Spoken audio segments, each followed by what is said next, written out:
Terima kasih sudah datang di dalam perkuliahan online ini. Melanjutkan topik yang sebelumnya yaitu mengenai relational database ya dan pengenalan terhadap SQL. Nah, di pertemuan kali ini saya akan menjelaskan bahwa di luar database relasional, di luar SQL atau SQL, ternyata ada juga jenis database lain ya yang bekerja dengan mekanisme yang berbeda yang bisa digunakan untuk menyimpan data ya.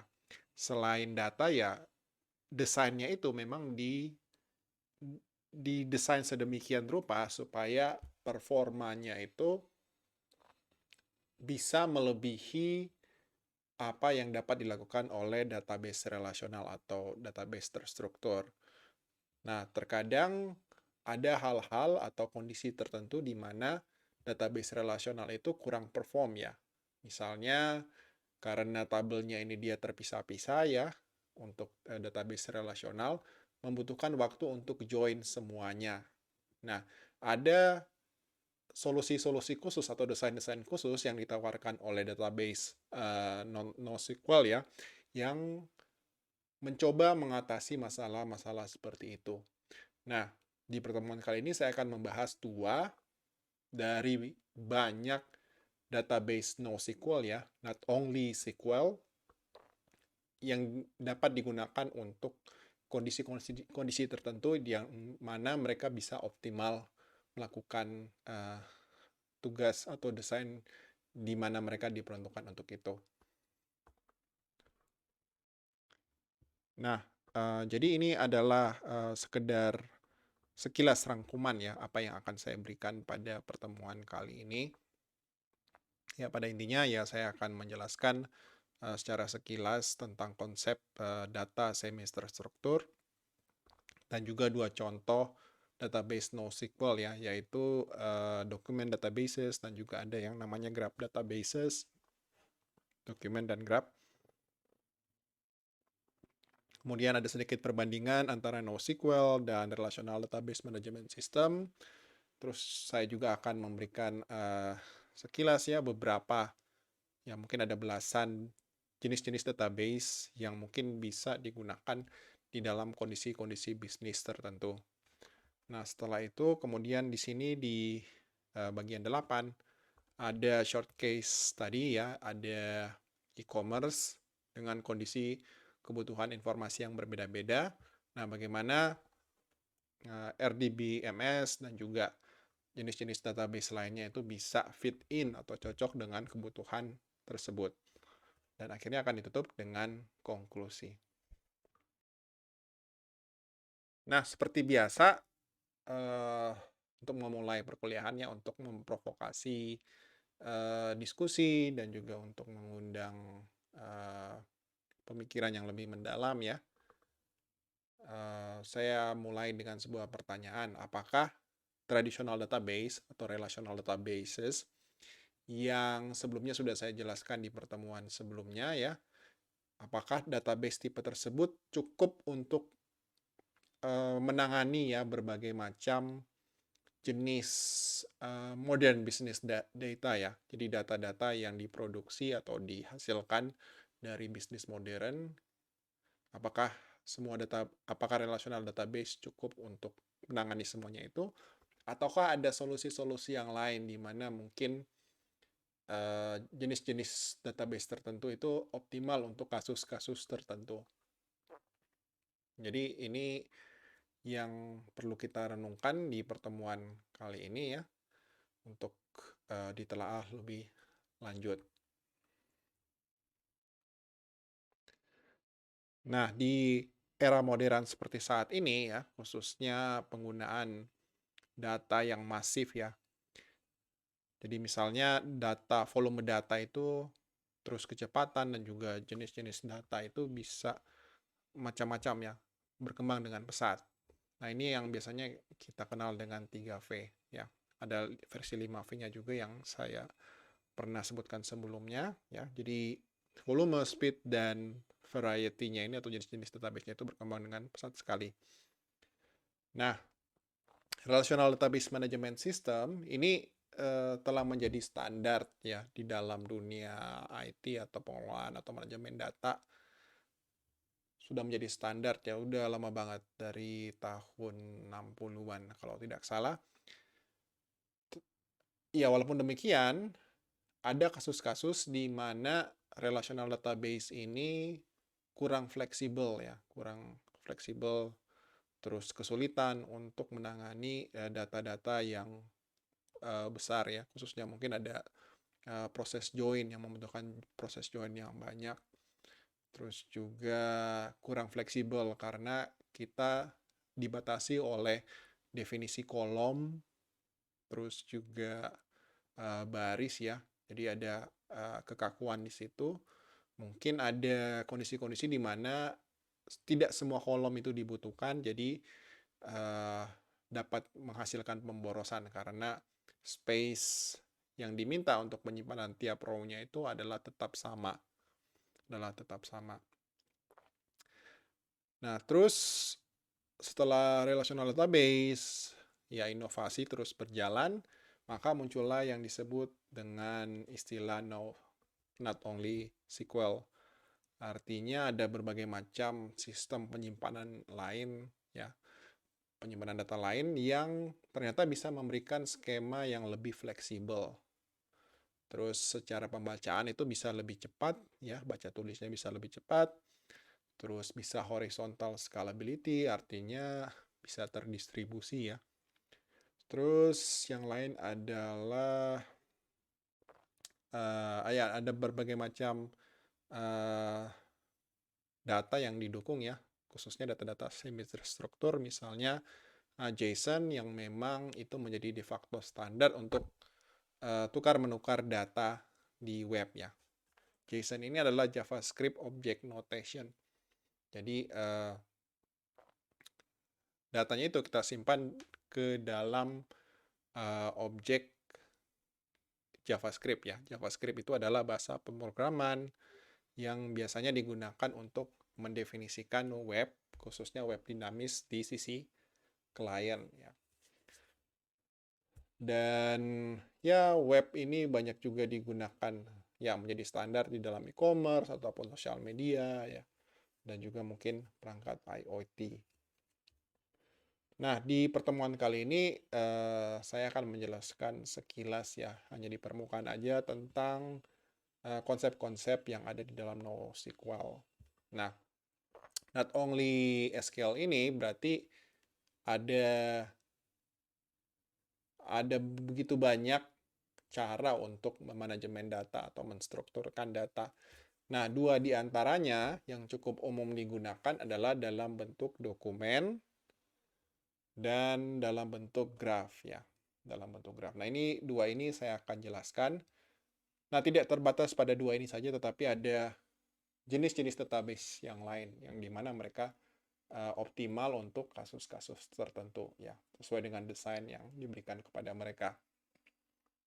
Oke, dan dua ini saya kira ini perannya cukup penting ya di dalam bisnis sistem modern. Nah, untuk definisi data semi terstruktur, ya ini agak berbeda ya dengan relational database atau relational table, di mana di relational table kita terbatas oleh skema yang kita buat di awal ya. Jadi sebelum datanya bisa disimpan, kita mesti buat tabel dengan menggunakan skema tertentu ya.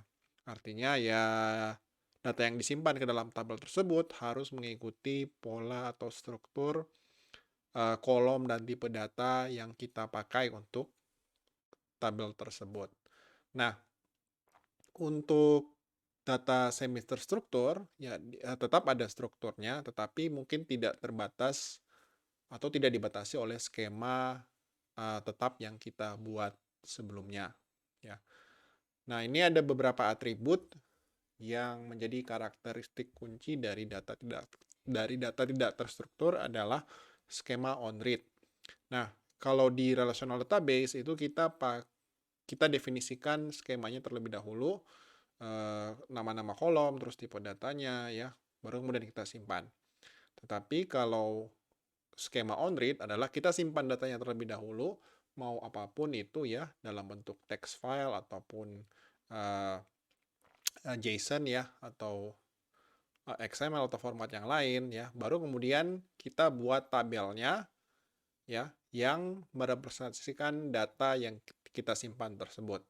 Jadi kayak ada semacam view atau tabel temporary, bukan juga temporary sih, tapi tabel representasi dari dokumen yang sebenarnya. Sehingga tabel representasi ini itu nanti kita bisa query. Tabel representasi ini juga kalau misalnya dihapus, tidak akan menghapus file originalnya, tetapi hanya tabel representasinya saja. Nah, karakteristik kunci yang lain adalah hierarkikal dan fleksibel ya. Jadi di dalam data ada data yang lain ya. Atau di dalam dokumen, kalau misalnya database-nya adalah dokumen base, itu kita bisa ada dokumen yang lain ya. Jadi terstruktur dalam bentuk tree. Nanti akan dijelaskan lebih detail di slide-slide berikutnya ya. Kemudian ada juga yang bersifat text base dan key value. Nah, ya ini cukup umum juga ya. Jadi di dalam database non-struktur itu file-filenya atau datanya itu banyak disimpan dalam bentuk teks ya, dalam bentuk teks. Ya mungkin tidak semuanya, tetapi ya salah satu representasi umum ya. Jadi dokumen atau teks itu disimpan di dalam database-nya. Terus ada juga yang menggunakan key value. Jadi untuk mengakses datanya, kita cukup menggunakan kuncinya, key value ya. Jadi key-nya ini tidak boleh sama di semua recordnya ya, tidak boleh ada yang sama. Value-nya ya itu boleh ada yang sama ya. Tetapi key ini merepresentasikan dua hal dasar yang berbeda. Ya, dua hal yang dasar yang berbeda. Semacam ID atau identitas, harus unik. Terus ya karena dia text based, tidak dalam bentuk binary ya, sehingga bisa juga diproses oleh human ya, bisa dibaca. Nah, karena dia tidak memiliki skema ya extensible ya. Jadi setiap record itu bisa memiliki atribut yang berbeda yang tidak perlu kita definisikan sebelumnya. Berbeda dengan relational database, di mana kalau misalnya kita tambah kolom, maka semua baris itu akan memiliki kolom tersebut ya, akan memiliki atribut tersebut. Tetapi kalau misalnya di dokumen base, setiap record atau setiap dokumen itu bisa memiliki atribut yang berbeda-beda. Ya, nanti akan dijelaskan lebih lanjut di slide-slide berikutnya. Nah, beberapa contoh data semi terstruktur ya, format untuk data semi terstruktur itu adalah 3 ini ya. Ada yang namanya JavaScript Object Notation, ada yang namanya XML, Extensible Markup Language, ada juga YAML, YAML-in Markup Language. Jadi ini banyak digunakan untuk web, karena untuk membuat halaman web itu lebih dinamis, ada yang namanya bahasa pemrograman JavaScript yang jalan atau dieksekusi di web browser kayak Google Chrome atau Firefox. Nah, representasi objek di dalam bahasa pemrograman tersebut itu menggunakan format JSON ini. Ya, jadi ada yang namanya objek, terus ada atribut-atributnya juga ya di dalam, terus bisa memiliki subobjek juga. Terus XML ini semacam mirip-mirip dengan JSON juga, tetapi ini semacam standar lama, lahir lebih awal daripada JSON yang kemudian ya sampai sekarang itu masih tetap dipakai sebagai standar penyimpanan dan representasi dari file ya, atau objek terstruktur. Terus yang lain adalah YAML. YAML ini adalah pengembangan dari JSON ya. YAML ini dia lebih lebih ramah gitu, dalam arti lebih mudah terstruktur. Dia menggunakan tab sebagai untuk menandakan blok ya, atau white space. Terus lebih mudah dibaca bagi manusia ya. Nah, urutannya itu XML yang paling susah dibaca, kedua adalah JSON, kemudian terakhir adalah YAML. Dalam artian mudah dibaca atau dipahami oleh manusia. Tetapi semuanya ini bisa diproses dengan cepat oleh software ya, atau komputer. Nah, ketiga data ini menjadi semacam standar di dalam pertukaran data ya, dari berbagai sistem yang ada di information system ya. Jadi kalau misalnya orang teknis ya, itu mesti paham bagaimana caranya memproses ketiga macam file ini. Dan saya yakin ya, di dalam sisi teknis dari pengembangan big data ya, tidak akan lepas dari ketiga file ini. Nah, ini adalah contoh dari JSON ya, atau JavaScript Object Notation. Nah, ini salah satu contoh bagaimana format data yang dikirim ya, kalau misalnya kita melakukan penjualan atau menarik data item yang akan dijual ya, dari web ya. Nah, itu representasinya itu ya seperti ini. Nah, ini dalam bentuk dokumen, dalam bentuk teks. Kalau kalian perhatikan ya, deskripsi dari atau gambaran dari item yang dijual itu ada ID-nya, ada namanya, ada kategori, ada harganya juga di sini. Terus kita bisa ada substrukturnya yang menjelaskan spesifikasi dari barang tersebut ya. Jadi dia ada prosesornya. Nah, ini namanya. Terus ini ada atribut RAM.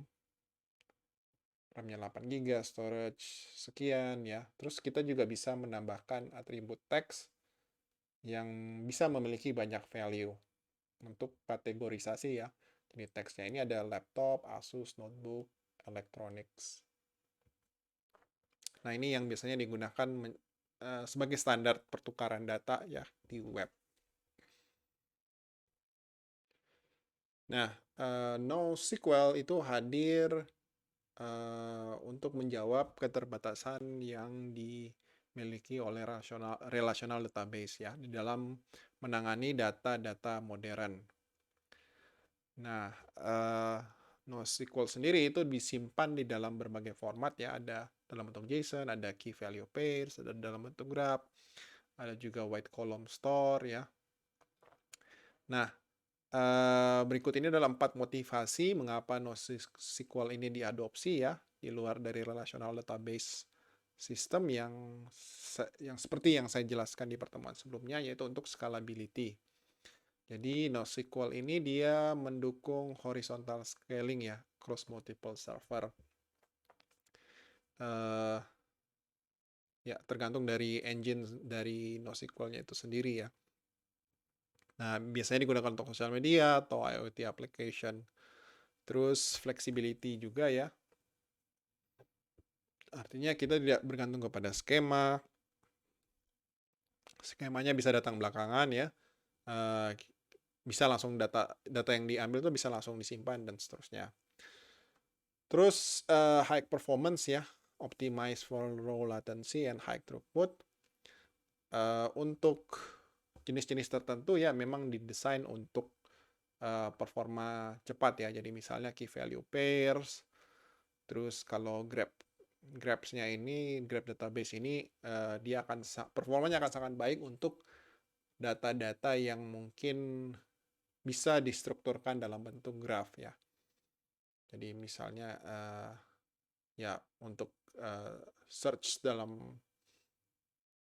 misalnya social network ya, social network kita punya data dalam bentuk graph. ada Edge dan Node ya. Nah, itu akan sangat mudah di query ya. Jadi misalnya cari friends of friends ya, friends of my friends, nah itu bisa sangat cepat untuk dilakukan. Terus ya, untuk juga mengakomodasi data-data yang disimpan tidak dalam bentuk relational database ya. Jadi misalnya ada dalam bentuk JSON yang mungkin atributnya bisa fleksibel, demikian juga XML, data dalam bentuk teks, gambar, dan video. Jadi memang data struktur penyimpanan dari database-nya itu memang didesain untuk kasus-kasus tertentu ya, di mana mereka bisa optimal melakukan hal tersebut. Nah, ini beberapa key business drivers mengapa perusahaan itu perlu mengadopsi NoSQL ya. Yang pertama adalah faster innovation and time to market. Jadi dengan penggunaan database ini, otomatis nanti mungkin development fitur atau produknya itu bisa lebih cepat ya. Ya, tanpa harus meredesain skema yang kaku ya. Karena dengan kecepatan tersebut kita bisa membuat produk itu lebih cepat, terus kita bisa deliver ke market dengan lebih cepat juga. Terus ya performance juga ya, otomatis kalau misalnya performance-nya bagus, ya kita bisa meningkatkan kualitas dari produk yang kita bangun. Khususnya mungkin di sisi user mungkin akan merasakan bahwa semuanya itu bisa berlangsung dengan cepat ya. Artinya layanan servisnya. Terus juga mungkin beberapa database itu mendukung yang namanya sistem terdistribusi yang bisa didistribusikan di secara global ya, di banyak tempat yang melalui replikasi ya, data cross region. Nah, akibatnya ya availability-nya naik ya, artinya setiap kali user pingin, pasti ada layanan atau datanya itu tersedia di situ dan tidak lambat secara performance. Terus ada juga alasan cost efficiency. Nah, mungkin ada database-database yang mungkin performance-nya itu bisa ditingkatkan dengan commodity hardware ya. Commodity hardware terus lebih ekonomis dibandingkan kalau misalnya kita harus scale up servernya ya. Oke, terus yang lain adalah NoSQL ini ya tidak akan menggantikan yang namanya relational database management system. Karena relational database atau data terstruktur ya, itu sudah proven, sudah terbukti bahwa sampai sekarang masih dipakai dan adopsinya ya saya yakin ya terus bertambah ya. Nah, keunggulan dari relational database atau SQL adalah yang disebut dengan konsistensi. Istilah ini ya, CAP theorem, ada konsistensi, availability, dan partition tolerance. Nah, untuk CAP theorem sendiri ya, ini adalah teorema ya, atau kalau saya sebutnya sih sebagai dilema ya. Dilema dalam arti di dalam pemilihan teknologi database ya, khususnya pada saat ada kondisi di mana sistem itu atau database-nya itu memerlukan partisi, artinya harus dipisah ya. Artinya mungkin ada replikasi ataukah mungkin dipisah dalam dua sistem yang berbeda, tetapi mungkin masih terhubung ya. Nah, pada saat pemisahannya tersebut, ya, kita dihadapkan kepada dua dilema. Jadi misalnya, taruhlah misalnya kita replikasi suatu data ya untuk meningkatkan performance, satunya mungkin di Eropa, satunya mungkin di Amerika ya seperti itu. Kita harus memilih apakah eh, mau konsisten ataukah mau available.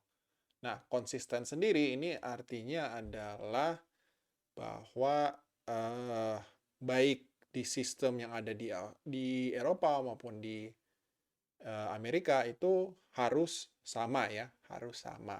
Jadi konsisten. Nah, sedangkan availability adalah sistemnya itu adalah dia harus tersedia ya, harus tersedia. Artinya setiap request yang diberikan itu harus ada jawabannya ya, harus ada jawabannya dan jawabannya itu adalah 100% benar ya. Jadi harus ada setiap respons dari setiap request yang ada. Dan responnya itu harus sesuai ekspektasi. Nah, untuk sistem-sistem tertentu ya, misalnya seperti banking ya, pengelola cabang di Amerika dan di Eropa ini harus menjaga balance dari suatu account ini tetap sama ya. Jadi kayak ada semacam proses sinkronisasi di situ ya, harus dijaga tetap konsisten. Nah, kendalanya adalah di dalam proses sinkronisasi atau menjaga konsistensi tersebut, misalnya ada request untuk transaksi lah ya di account A ya di account di Amerika, eh, maka secara otomatis request ini akan ditolak karena untuk sistem banking biasanya konsistensi itu lebih kita pilih ya, jadi konsistensi over availability. Jadi mungkin requestnya itu masuk di antrian terlebih dahulu, baru kemudian setelah semuanya konsisten, baru transaksi bisa dilakukan. Jadi ada dilema seperti ini. Jadi kita harus memilih konsistensi kah atau availability kah ya. Kalau misalnya ada network yang terpisah ya, atau misalnya partition tolerance ini. Nah, untuk sistem yang lain, misalnya di sosial media ya, sosial media itu yang lebih penting mungkin bukan konsistensinya, tetapi lebih kepada availability-nya. Jadi setiap kali request, apa yang diminta itu harus dibalikan ya, harus tersedia. Nggak apa-apa misalnya tidak konsisten ya. Misalnya di server di Amerika dan server di Eropa mungkin jenis kontennya tidak terlalu sama semua ya, jadi ada bedanya. Nah, karena availability ini lebih tinggi ya, jadi availability over konsistensi, maka setiap kali request ya dibalikan aja ya apa yang diminta. Konsistensinya ya tidak perlu diperhatikan. Jadi yang penting adalah availability atau ketersediaannya.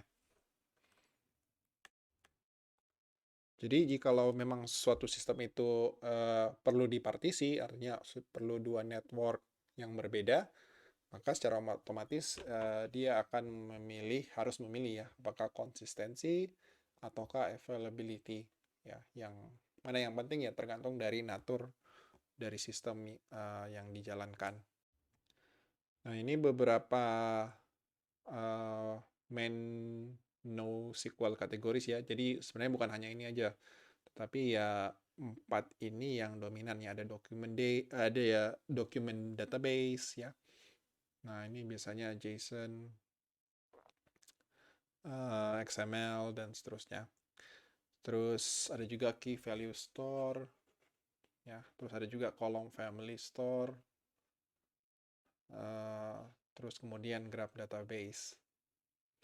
Nah, kalau column family store ini kan biasanya kalau kita simpan di relational database, setiap record baru itu disimpan dalam bentuk baris ya.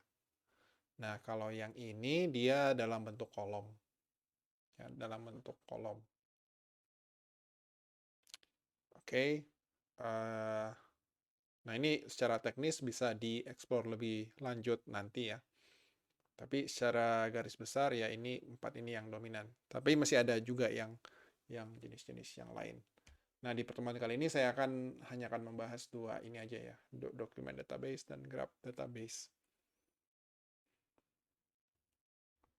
Ya, ini beberapa contoh penggunaan NoSQL database ya, dengan relevansinya terhadap kebutuhan-kebutuhan bisnis. Jadi kalau document store ini biasanya digunakan untuk hal-hal yang berbau katalog atau visual, dokumen tidak terstruktur, ya ada atributnya itu bisa macam-macam yang akan ditampilkan ke user.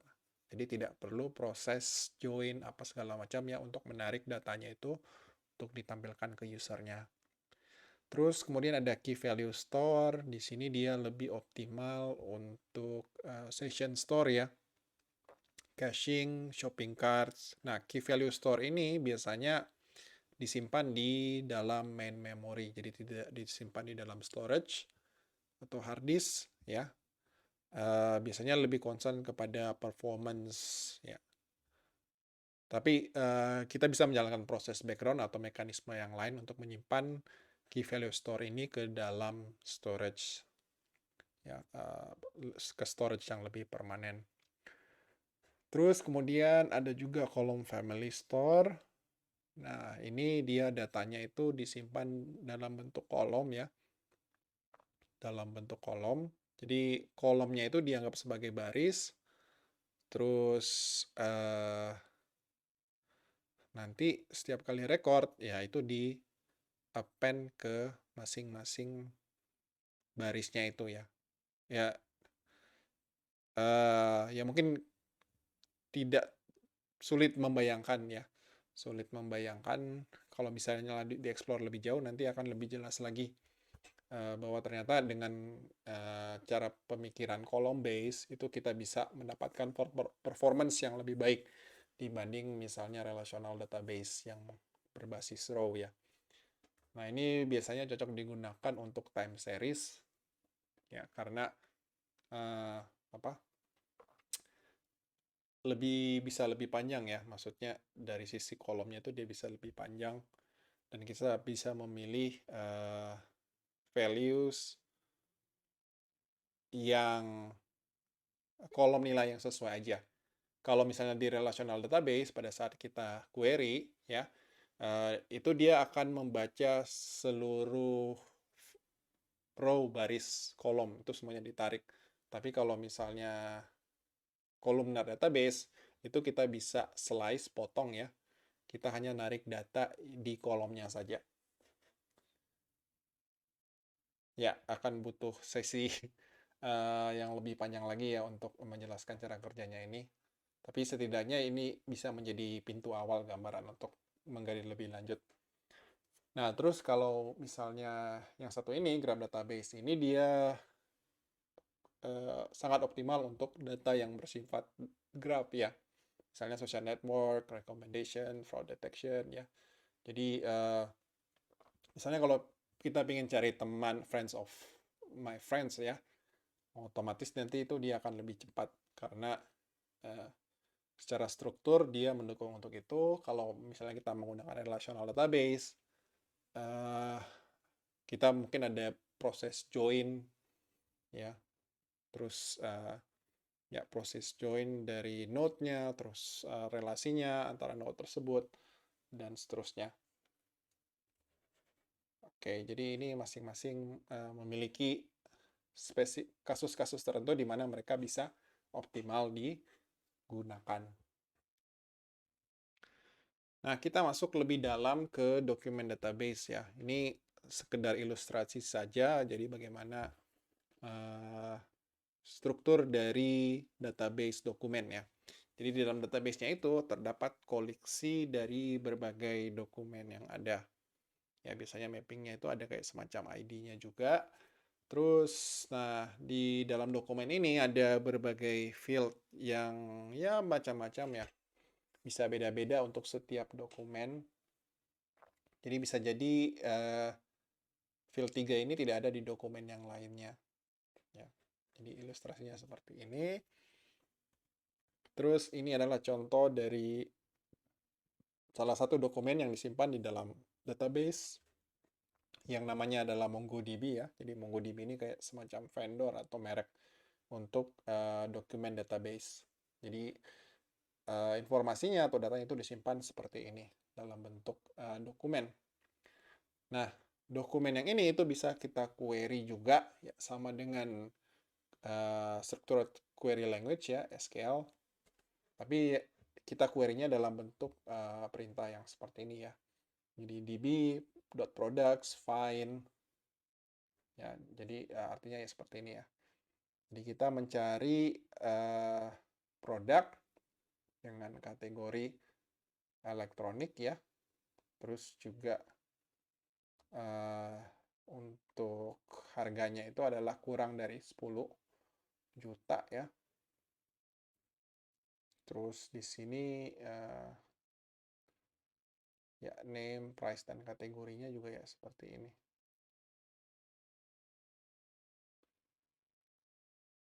Oh, sorry. Jadi ini proyeksinya ya.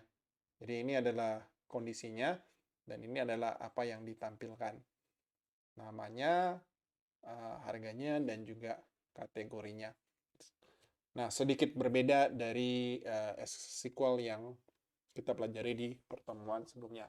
Tapi paling tidak ya dia juga memiliki query untuk engine-nya itu menarik data dari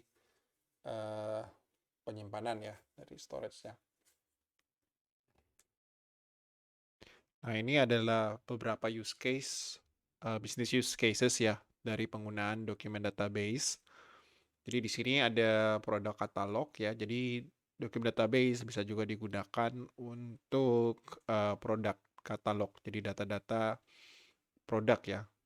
Mengapa demikian? Ya karena dokumen database ini itu dia mendukung yang namanya flexible structure.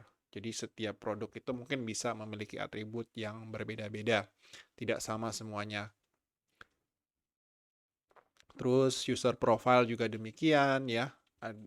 Data-data setiap user, profilnya itu bisa beda-beda ya. Mungkin satunya memiliki email ada 3, satunya lagi tidak memiliki email, dan seterusnya. Demikian juga untuk content management system seperti artikel, web page. Strukturnya ini kan bisa beda-beda ya, tidak harus semuanya sama. Jadi keunggulan dokumen database itu banyak di sini, di data-data yang memiliki struktur berbeda-beda ya. Demikian juga bisa digunakan untuk real-time analytics, khususnya transaksi yang strukturnya itu bisa berubah-berubah ya.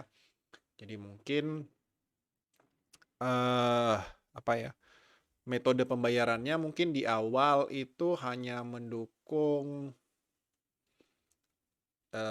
ini ya, melalui bank transfer atau mungkin kartu kredit, harus milih salah satu. Tapi mungkin seiring dengan berjalannya waktu, ya ada fitur-fitur baru, jadi mungkin ya kita bisa melakukan pembayaran dengan 2 cara sekaligus ya.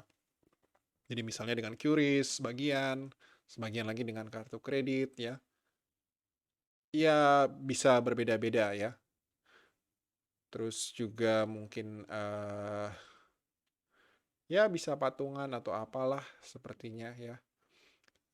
Ada banyak, intinya dokumen transaksinya itu ada mengalami perubahan, dan dengan menggunakan dokumen database, perubahan itu bisa di-capture dengan baik ya, struktur datanya.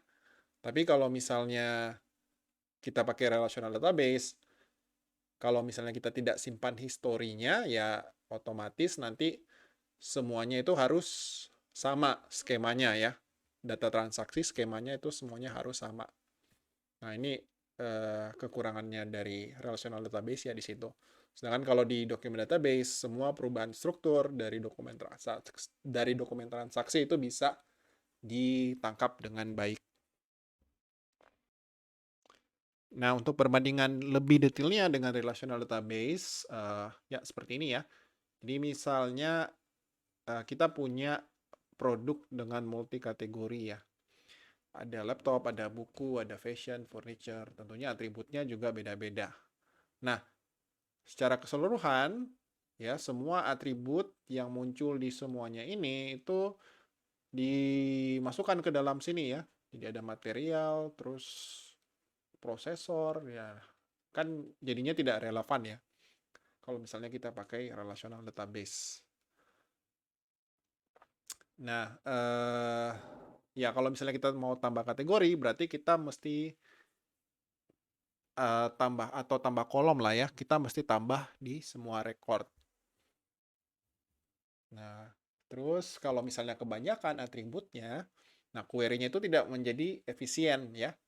Karena ada begitu banyak kolom yang harus kita tambahkan. Tetapi bagi sebagian produk mungkin kolom-kolom yang barunya itu tidak ada isinya. Jadi cukup null ya, cukup diisi dengan nol ya kayak seperti itu. Nah, kalau kebanyakan kolomnya nanti ya akan mempengaruhi performance. Berbeda dengan yang namanya database dokumen ya. Nah, ini setiap record disimpan dengan struktur yang berbeda. Jadi ini kayak satu dokumen, ini satu dokumen ya. Kalau kalian lihat ya speknya hanya ada di laptop, tapi di book tidak ada spek. Demikian juga page count, jumlah halaman itu tidak ada di laptop. Nah, ini dari natur yang dimiliki oleh dokumen database, maka secara otomatis dia akan memberikan keuntungan dan keterbatasan ini ya. Nah, yang pertama, no empty columns ya. Sudah dijelaskan di slide sebelumnya, hanya relevan atribut saja yang disimpan. Yang tidak relevan ya tidak disimpan. Terus flexible new categories atribut. Jadi cukup ditambahkan saja tanpa mengubah tabel gitu kan. Terus efficient nested field queries with indexing. Jadi multi level dokumen. Jadi di dalam dokumen strukturnya ya itu kita bisa buat struktur tree. Jadi di dalam atribut, di dalamnya itu bisa ada atribut lagi, ada objek dan atribut yang lain. Terus formatnya juga dalam bentuk JSON yang akrab untuk bagi developer ya, khususnya developer web. Terus support fast changes for dynamic business needs. Jadi karena fleksibilitasnya ini berarti dia mudah untuk diubah ya. Jadi semua kebutuhan bisnis itu lebih mudah diakomodasi oleh database ini. Nah, tentunya ada trade off-nya juga kendalanya dari database dokumen. Ya, ada limitasinya juga ya. Jadi lemah dalam multi document transaction support. Ya. Nah, di relational database kita bisa melakukan foreign key, terus primary key gitu ya, untuk memperkuat integritas antara tabel satu dengan tabel yang lainnya. Demikian juga dalam proses interaksi penyimpanan ya, ada yang namanya transaction ya. Transaction artinya kalau misalnya penyimpanannya gagal, kita bisa rollback ya. Ya tentunya ada hal-hal yang sedemikian juga bisa dilakukan di engine yang mensupport fitur tersebut untuk database dokumen. Tetapi ya support terhadap multi-week dokumen itu dia terbatas ya. Terus juga tidak ada global integrity constraint berkaitan dengan foreign key dan lain sebagainya ya. Ya seperti itu. Jadi misalnya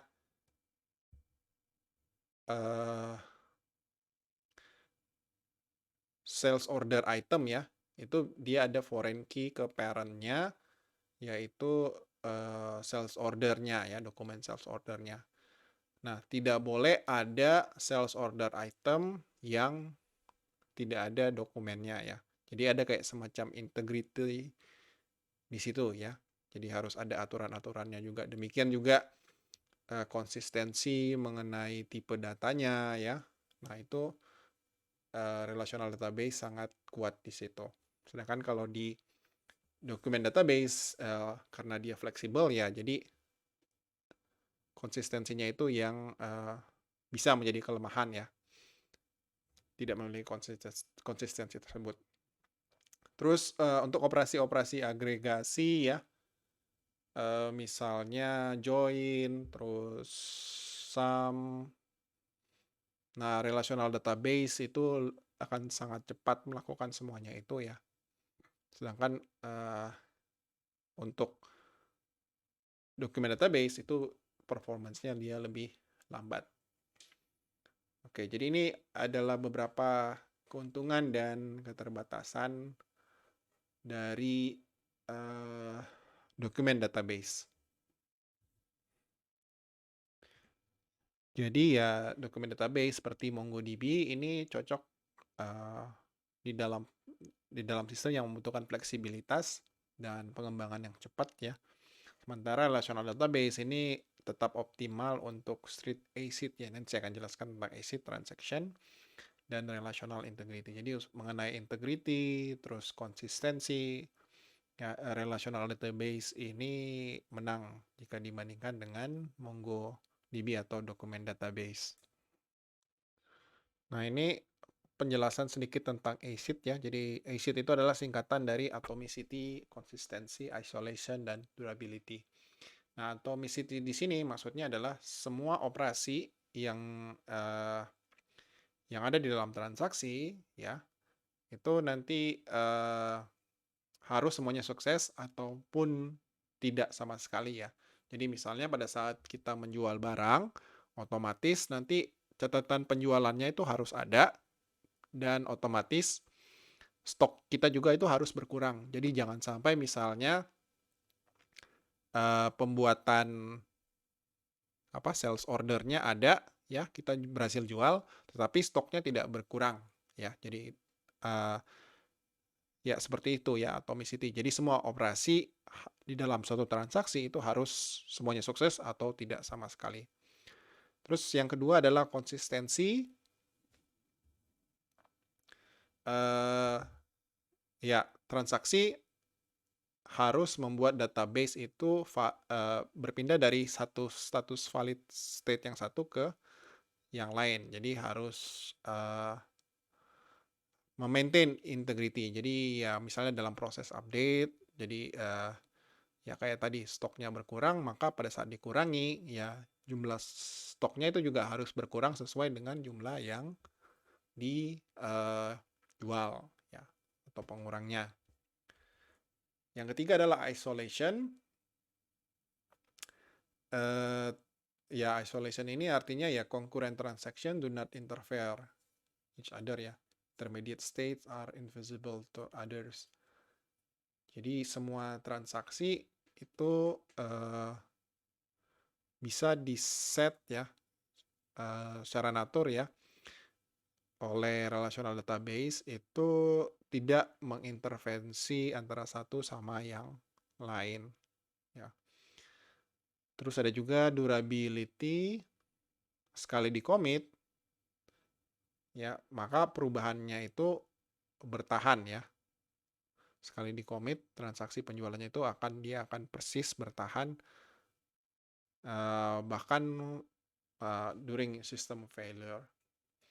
Nah, keempat karakteristik ini itu sangat didukung dengan baik oleh relational database management system. Jadi kekuatannya ya dia di situ.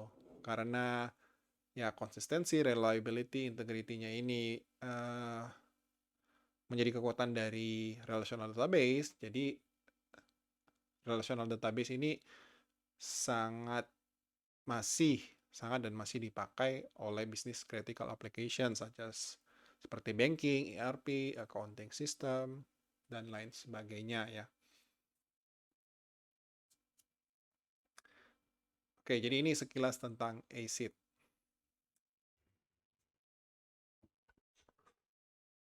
Ya, ini adalah salah satu jenis ya database selain relational database dan document database.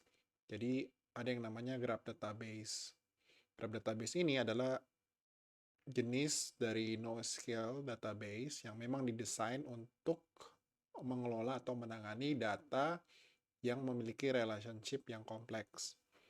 Nah, dengan menggunakan konsep graph, data itu direpresentasikan sebagai node ya, dan juga edge.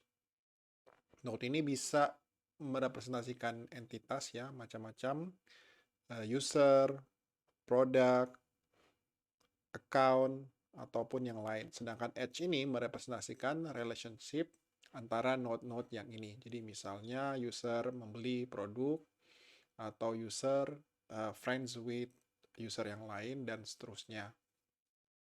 Nah, di setiap node dan edge ini juga bisa memiliki properties ya. Bisa nama, age, price, dan lain sebagainya ya. Nah, kelebihan dari graph database ini, kalau misalnya di relational database, relasinya itu kita perlu melakukan join ya untuk menghubungkan antara satu tabel dengan tabel yang lain. Nah, tetapi di graph database, relasinya ini sudah menjadi bagian daripada struktur data yang disimpan, sehingga kita bisa melakukan algoritma-algoritma transversal ya, berpindah dari node satu ke node yang lain ya, tanpa melakukan yang namanya operasi join di SQL ya. Nah, ini beberapa keuntungan dari penggunaan graph database. Nah, secara struktur, graph database ini memang dioptimasi atau memang optimal ya untuk complex relationship queries. Atau kita ingin berpindah dari node satu ke node yang lain ya, atau misalnya degree dari relationship-nya itu lebih dari satu ya, jadi dia sangat cepat untuk relationship dalam bentuk graph ya. Nah, terus dia menyimpan relationship antara node itu tanpa join, sehingga membuat query itu menjadi lebih efisien. Yang lain, keuntungan yang lain adalah fleksibel ya. Setiap node atau relationship yang baru ya, jenis-jenis yang baru itu dapat ditambahkan tanpa mengubah skema global ya. Nah, kalau di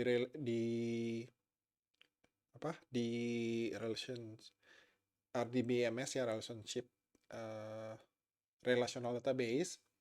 Nah, kalau kita ingin mengubah skema, nah berarti kita mesti mengubah seluruh record yang ada ya. Seluruh record yang ada memiliki atribut yang baru atau kolom yang baru. Nah, jadi dengan kelebihan-kelebihan seperti ini, graph database ini memang cocok digunakan untuk relationship ya. Untuk aplikasi di mana relationship penting sebagaimana data itu sendiri. Nah, sebagai ilustrasi di sini kita punya 3 node ya. Ada user, ada friend, dan product.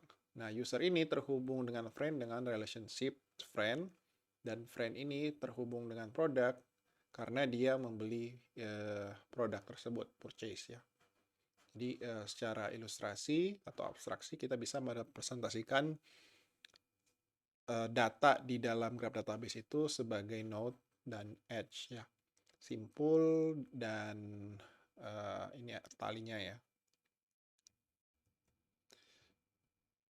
Ya, sebagaimana relational database yang menggunakan SQL ya untuk mengquery atau menarik data, di salah satu produk graph database yaitu Neo4j, nah dia juga memiliki query yang mirip dengan SQL ya, namanya itu Cyper Query. Query-nya ini atau CQL ya, ini bisa digunakan untuk juga menarik data dari database. Nah, ini contoh query-nya. Di sini berarti kita mencari semua node dengan tipe user ya. Kemudian kita mengunjungi semua relasi yang ada ya dengan user yang lain yang merupakan friend dari user yang pertama ini. Kemudian kita cari lagi dari setiap user yang ada, yang friend dari user yang pertama ini ya. Nah, itu kita cari barang yang dibeli atau produk yang dibeli oleh teman-temannya dari user ini. Nah, dari query ini kemudian kita filter bahwa user yang akan digunakan sebagai user pertama itu adalah name ya. name di sini. Namanya adalah Andi ya, user dengan nama Andi. Jadi kita akan mencari semua barang yang dibeli oleh temannya Andi. Jadi sangat mudah dimengerti untuk query-nya. Sedangkan kalau misalnya kita pakai relational database, kita mesti join nih user, di-join dengan tabel user itu sendiri, ya, berdasarkan friend dari user ya. Kemudian kita join lagi dengan produk yang dibeli oleh user. Jadi ada 2 kali proses join kalau misalnya kita pakai relational database. Nah, dari query ini kita mengembalikan semua nama dari produk ya, semua dari produk yang kita seleksi berdasarkan query yang ini. Nah, graph database ini biasanya digunakan untuk social network ya, recommendation engine. Kalau misalnya kita bisa mengkonstruksi atau menggunakan relasi antara users maupun dengan produknya ya. Bisa juga untuk fraud detection, misalnya untuk mendeteksi pola-pola transaksi ya yang saling terkait antara satu sama yang lain. Knowledge graph juga ya. Misalnya kita mengkoneksikan entities dengan konsep untuk mendukung semantic search. Nah, dengan menggunakan graph database ini kita memiliki ya kemampuan untuk menganalisis relasi apapun hubungan, pola-pola relasi dan hubungan yang membuat graph database ini merupakan salah satu kunci ya di dalam aplikasi modern analytics. Jadi ini canggih ya karena dia mampu mendukung mempermudah relasi analisis berbasis jaringan ya, network atau graph. Nah, ini lebih detail contoh yang sudah diberikan tadi ya. Jadi misalnya dalam kasus e-commerce kita memiliki users ya. Users ini memiliki friend atau hubungan relasi dengan users yang lain. Kemudian setiap user itu bisa membeli produk dan setiap produk itu memiliki kategori atau fitur.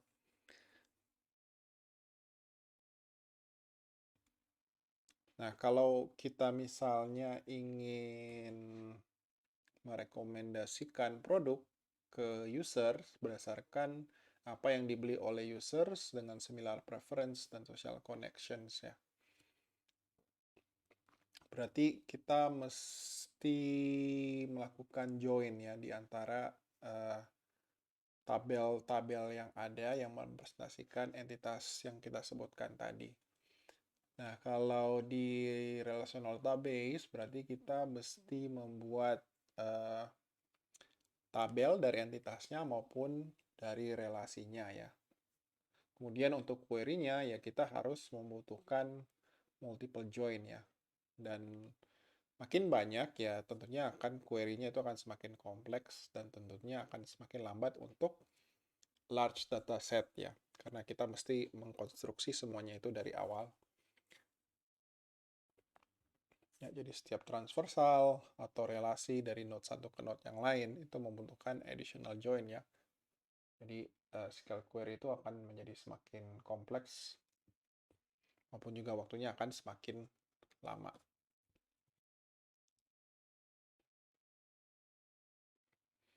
Nah, kalau misalnya kita menggunakan graph database, misalnya seperti produk Neo4j ya, nanti node-nya itu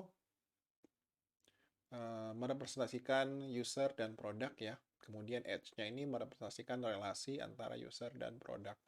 Nah, ini contoh query yang tadi ya, sangat sederhana dan saya kira mudah untuk dimengerti. Nah, ini keuntungan-keuntungan yang bisa diberikan oleh graph database. Jadi fast multi-hop transversal without table join artinya kita bisa mengquery dari node satu ke node yang lain ya. Itu dengan cepat tanpa proses join. Intuitive data model, jadi user, friend, product ya. Kalau misalnya kita lihat ekspresi seperti ini ya, Jadi user, friend, dan produk kita bisa dengan mudah mengerti bahwa user, friend, dan produk ini, bahwa user ini memiliki friend, kemudian friend ini bisa membeli produk ya. Jadi relasinya mudah dimengerti.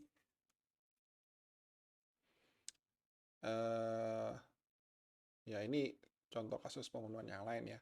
Jadi bisa optimal untuk kasus social recommendation. Terus kita juga bisa menggunakan algoritma shortest path ya. Misalnya dari hubungan antara kota, mana yang lebih cepat ya. Atau mungkin yang biayanya lebih murah. Terus community detection juga bisa. Jadi kita bisa melakukan social network analysis lah ya. Dengan menggunakan database ini dengan lebih mudah. Terus bisa sampai dengan memang database-nya itu secara struktur itu bisa digunakan untuk jutaan nodes dan edges ya, dengan performa yang stabil. Nah, ini beberapa kekurangan atau keterbatasan dari graph database. Jadi kalau misalnya kita mau agregasi, ya ada query agregasi seperti sum, count, dan lain sebagainya ya. Misalnya untuk report penjualan ya, kalau kita menggunakan relational database itu akan sangat cepat karena dia kan dalam bentuk rows terus tabel. Jadi pada saat di query itu programnya cara kerjanya dia cukup linear aja gitu kan, langsung di sum. Tapi kalau misalnya sum untuk graph database, ya berarti dia harus melakukan transversal ya beberapa kali untuk melakukan agregasi ya. Terus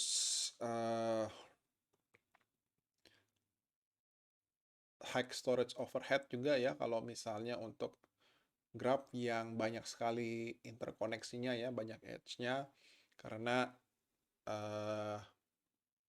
ya satu relasi itu dia harus menyimpan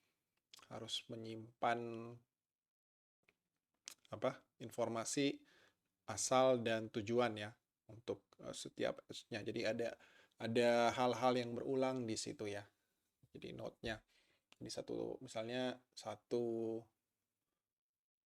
node itu memiliki banyak relasi ke node-node yang lain, maka dalam representasi edge-nya ya tentunya ada source dan destination-nya ya. Source-nya itu nanti akan terus berulang.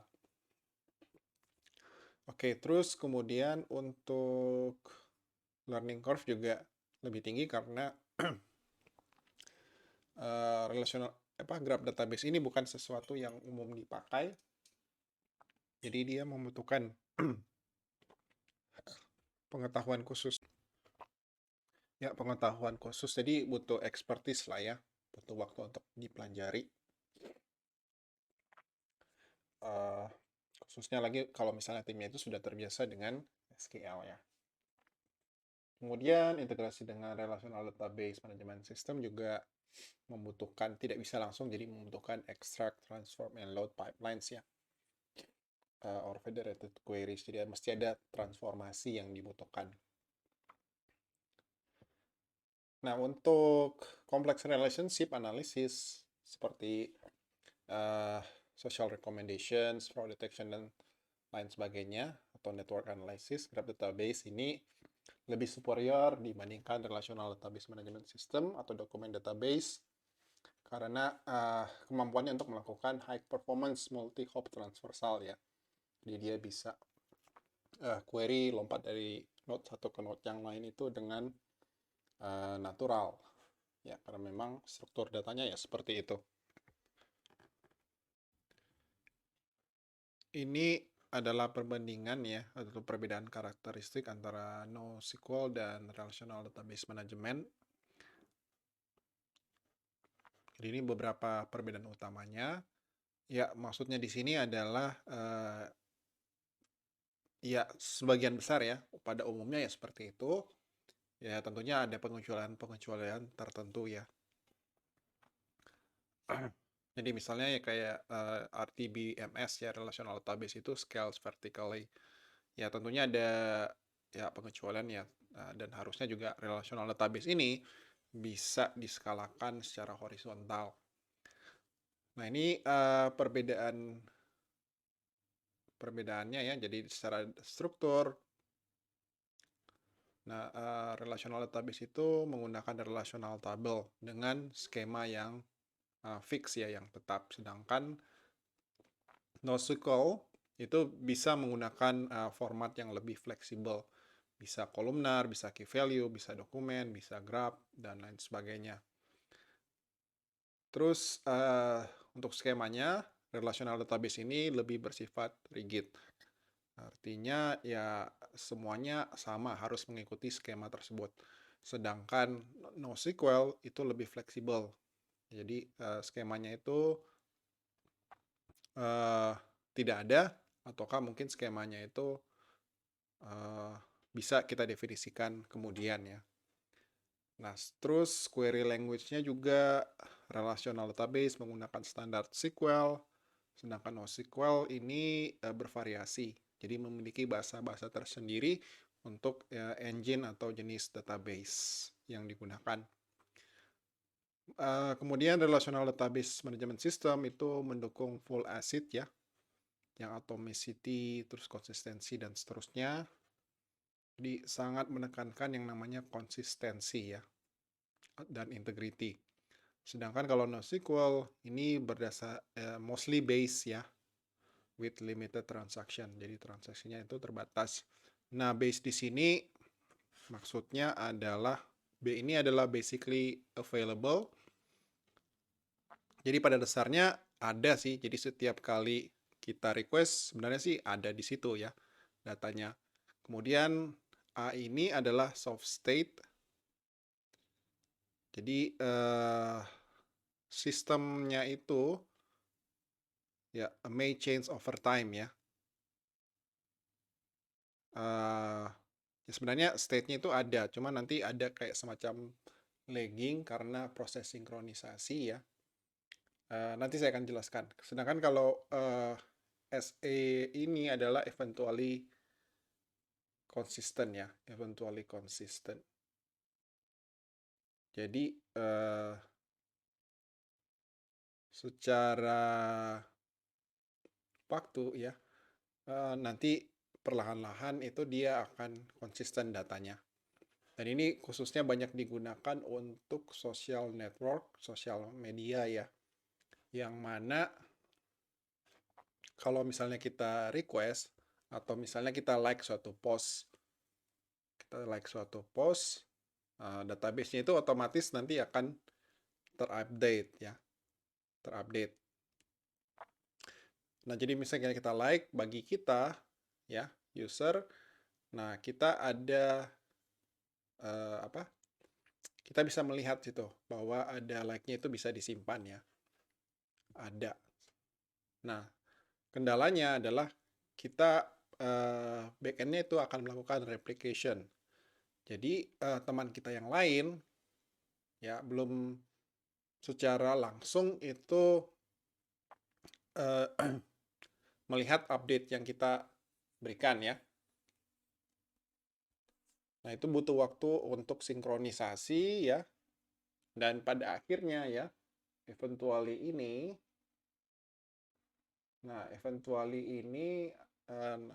ya pada akhirnya nanti teman kita itu akan melihat hasilnya gitu. Jadi ada kayak semacam lagged proses sinkronisasi.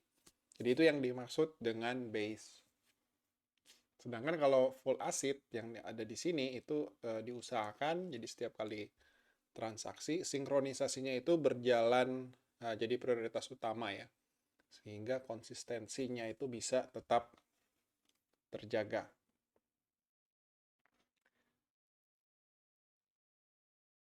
So, jadi B di sini, BA ini basically available ya. S-nya itu adalah soft state, sedangkan di sini adalah eventual consistent. Jadi pada dasarnya sudah tersimpan.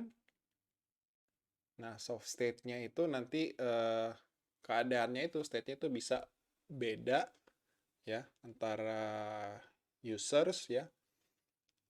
Tetapi seiring dengan berjalannya waktu ya, datanya itu nanti bisa konsisten.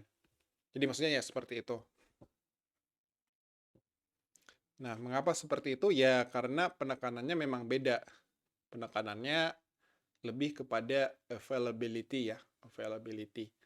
Jadi pada saat di request, setiap request itu harus ada responnya. Walaupun mungkin uh, tidak eventual ya, tidak bukan hasil yang terakhir yang ditarik. Nah, ini kelebihan dan kekurangan masing-masing ya. Jadi SQL atau relational database itu keuntungannya adalah sekali lagi konsistensi, standarnya sudah matur di industri karena sudah umurnya sudah lama ya dari tahun 60-an. Mendukung complex transaction ya with integrity constraints seperti foreign keys ya. Oke.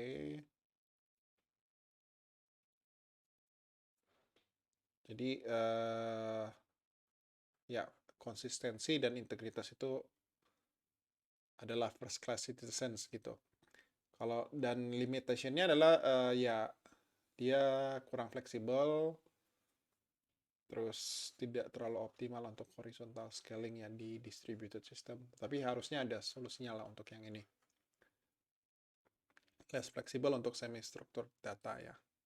Mungkin juga untuk kasus-kasus tertentu ya, seperti yang banyak menggunakan relasi ya, tentu performanya akan lebih lambat ya dibandingkan graph database. Kemudian untuk NoSQL ada keuntungannya ya, memang didesain untuk horizontal scalability, terus flexible schema untuk data semi terstruktur atau tidak terstruktur, untuk ideal untuk big data ya, dan real time apps. Untuk availability dia sangat oke. Kemudian limitasinya adalah dukungan ACID-nya ini terbatas. Terus dia memiliki banyak query language dan sangat spesifik untuk database tertentu ataupun produk tertentu ya. Jadi mesti harus belajar lagi. Terus kemudian kekurangannya adalah eventual consistency trade-off. Ya, jadi butuh waktu untuk apa ya? Untuk sinkronisasi ya, supaya state-nya itu bisa sama untuk semuanya. Jadi butuh waktu ya untuk akurasi ya, untuk akurasi. Oke, jadi itu adalah keuntungan dan keterbatasan dari keduanya.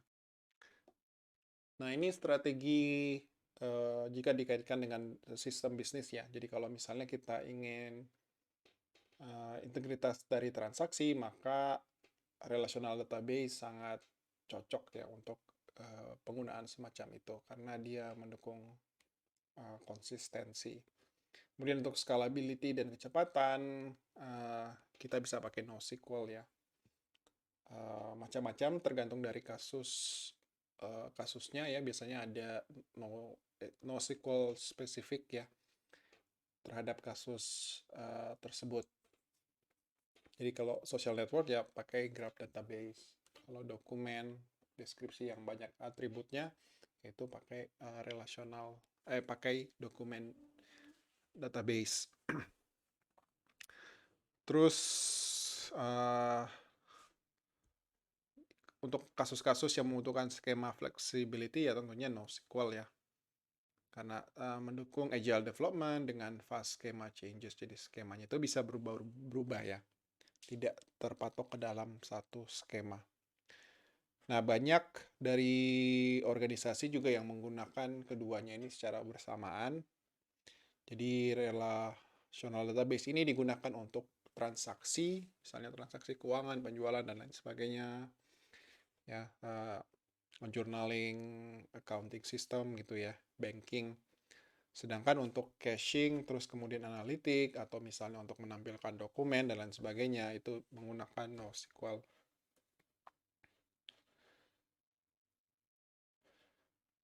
Jadi inisiatif Big Data itu dia mendrive penggunaan database NoSQL ya, karena kebutuhan akan fleksibilitas dan skalabilitas.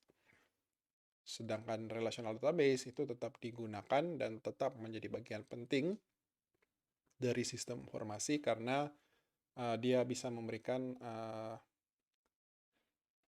bisa menyimpan atau merekam transaksi secara konsisten ya, reliable.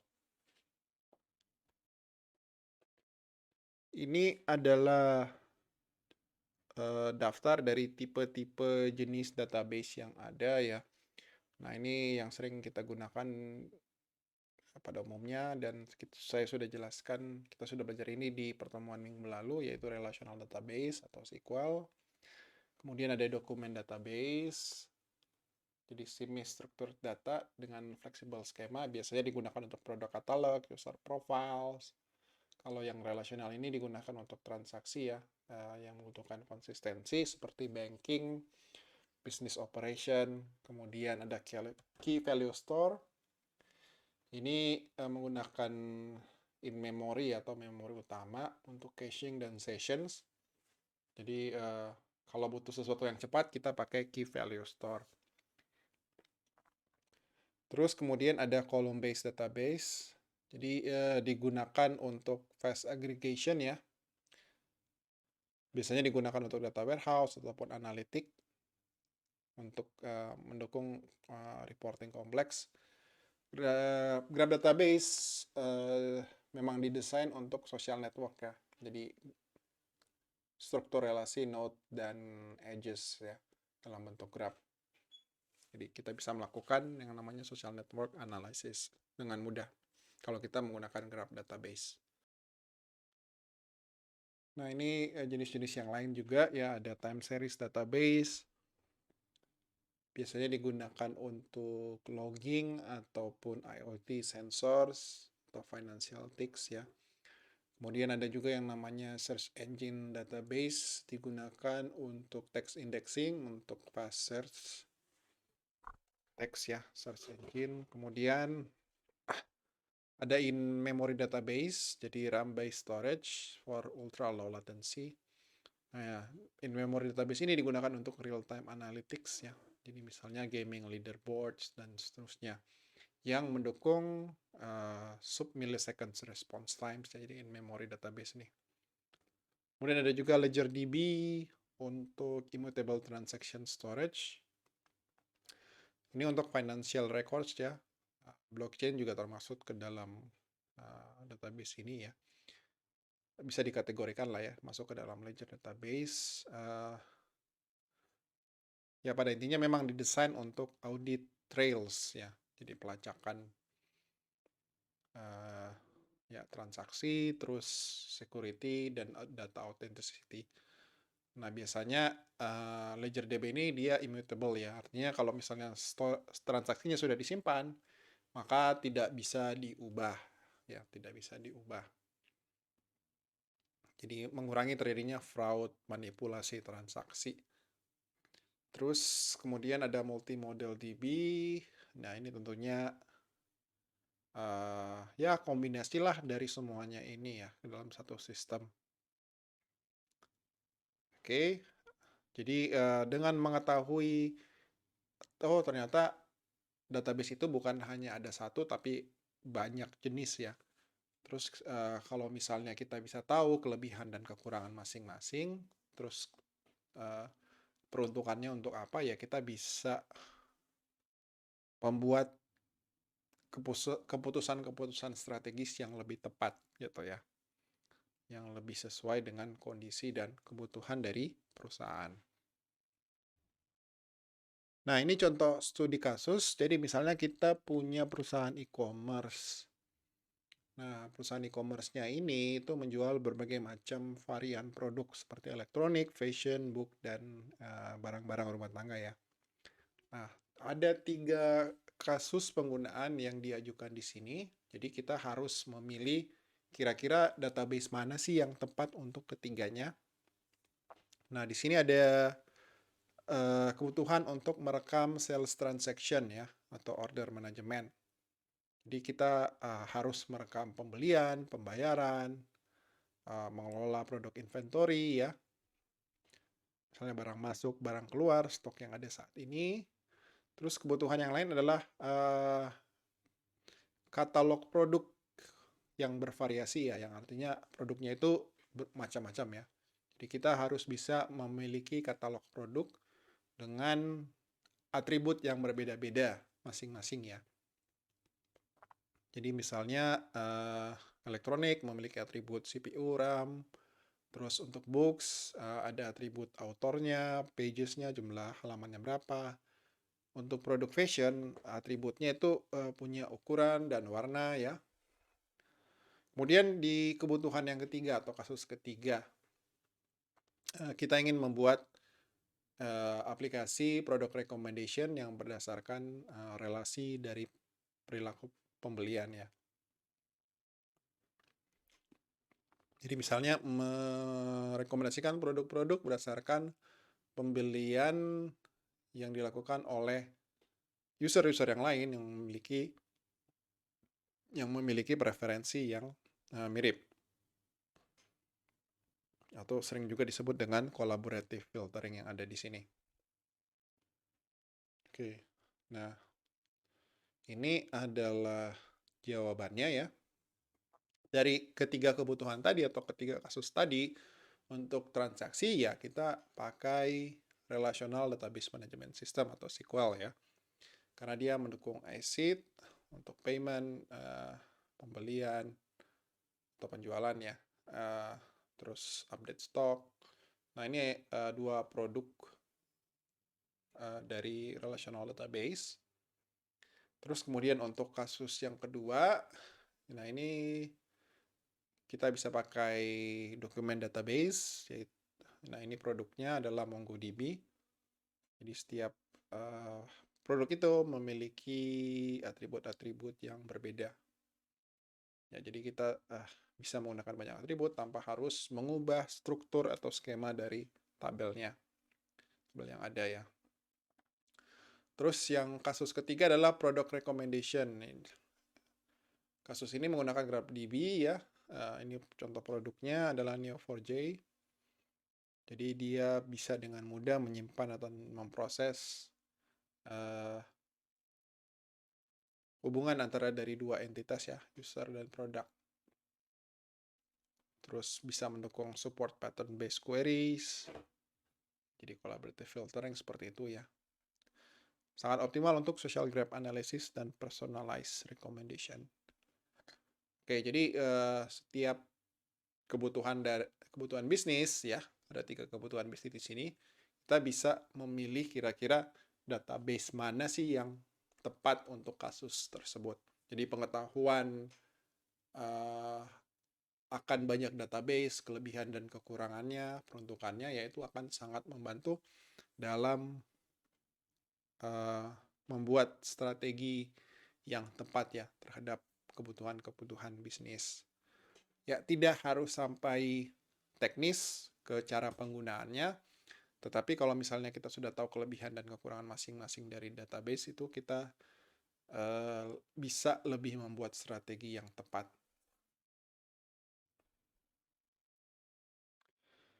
Nah, berdasarkan dari slide sebelumnya, ya maka secara garis besar, strategi yang direkomendasikan berdasarkan kondisi kasus yang tadi adalah strategi polyglot persistence ya, terkait dengan strategi berkaitan dengan data arsitektur. Nah, polyglot persistence ini maksudnya adalah kita tidak hanya menggunakan satu database, tetapi kita menggunakan banyak macam database untuk kebutuhan-kebutuhan tertentu ya. Jadi tiap-tiap kebutuhan bisa jadi mungkin database-nya yang kita gunakan itu bisa beda-beda. Jadi ini yang dimaksud dengan polyglot persistent.